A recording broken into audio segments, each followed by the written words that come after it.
స్థానిక సంస్థల ఎమ్మెల్సీ ఎన్నికల్లో టీడీపీ పోటీపై ఇంతవరకు స్పష్టత రాలేదు. ఇప్పటికే వైసీపీ అభ్యర్థిగా మాజీ మంత్రి బొత్స సత్యనారాయణను ఖరారు చేశారు జగన్. ఈ రోజు ఆయన నామినేషన్ దాఖలు చేశారు. నామినేషన్లు వేసేందుకు రేపే తుది గడువు. కానీ ఇప్పటి వరకు టీడీపీ అభ్యర్థిపై క్లారిటీ రాలేదు. పీలా గోవింద సత్యనారాయణ, గండి బాబ్జీ పేర్లు వినిపించినా చంద్రబాబు ఇంతవరకు ఫైనలైజ్ చేయలేదు.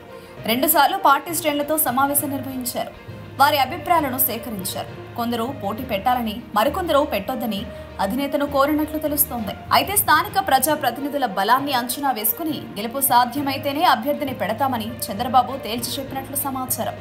అనవసరంగా బలం లేని చోట అభ్యర్థిని దించి ఓడిపోతే కూటమి ప్రభుత్వానికి ఎదురుదెబ్బ అని చంద్రబాబు భయపడుతున్నట్లు తెలుస్తోంది. ఇప్పటికే వైసీపీ క్యాంపు రాజకీయాలకు తెరతీసింది. ఆ పార్టీకి చెందిన స్థానిక ప్రజా ప్రతినిధులను బెంగళూరు శిబిరానికి తరలించింది.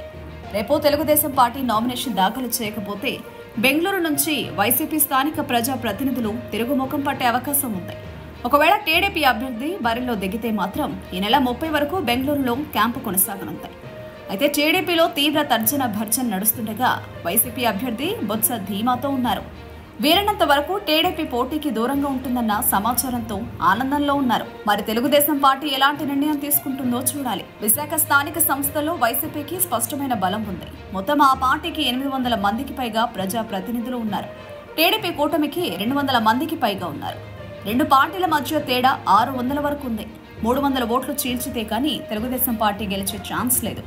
అయితే ఇప్పటికే చాలా మంది స్థానిక ప్రజా ప్రతినిధులు కూటమి పార్టీలో చేరారు. విశాఖ నగరపాలక సంస్థలైతే దాదాపు వైసీపీ ఖాళీ అయినట్టే. భీమిలి నియోజకవర్గంలో ఇంతకుముందే ఎక్కువ మంది స్థానిక ప్రజా ప్రతినిధులు తెలుగుదేశం పార్టీలో చేరారు. కానీ ఎక్కడో ఒక అనుమానం టీడీపీని వెంటాడుతోంది. గత ఏడాది మార్చిలో జరిగిన విశాఖ పట్టభద్రుల ఎమ్మెల్సీ ఎన్నిక టీడీపీకి టర్నింగ్ పాయింట్ గా నిలిచింది. ఆ ఎన్నికల్లో అధికార పార్టీ అభ్యర్థి ఓడిపోయారు. అందుకే విశాఖ అంటేనే ఒక రకమైన సెంటిమెంట్ నడుస్తోంది. ఇటువంటి పరిస్థితుల్లో బలం లేకుండా సాహసం చేయడం ఎంతవరకు కరెక్ట్ అన్నది టీడీపీకి వేధిస్తున్న ప్రశ్న. తమకు బలం లేదు కనుక పోటీ చేయలేదని తప్పుకుంటే మేలు అన్న నిర్ణయానికి వచ్చినట్టు తెలుస్తోంది. టీడీపీ తప్పుకుంటే మాత్రం బొత్స అదృష్టవంతుడే. ఈ ఎన్నికల్లో బొత్స కుటుంబం ఓడిపోయింది. బొత్స సత్యనారాయణ భార్య ఝాన్సీ లక్ష్మి విశాఖ ఎంపీగా పోటీ చేసి పరాజయం పాలయ్యారు. ఇప్పుడు గానీ బొత్స ఎమ్మెల్సీ అయితే పెద్దల సభలో అడుగు పెడతారు. టీడీపీ నిర్ణయం బట్టి బొత్స రాజకీయ భవితవ్యం ఆధారపడి ఉంది. టీడీపీ కూటమి అభ్యర్థిని నిలబెడితే మాత్రం బొత్స ఇబ్బందులను అధిగమించాల్సి ఉంటుంది. మరేం జరుగుతుందో చూడాలి.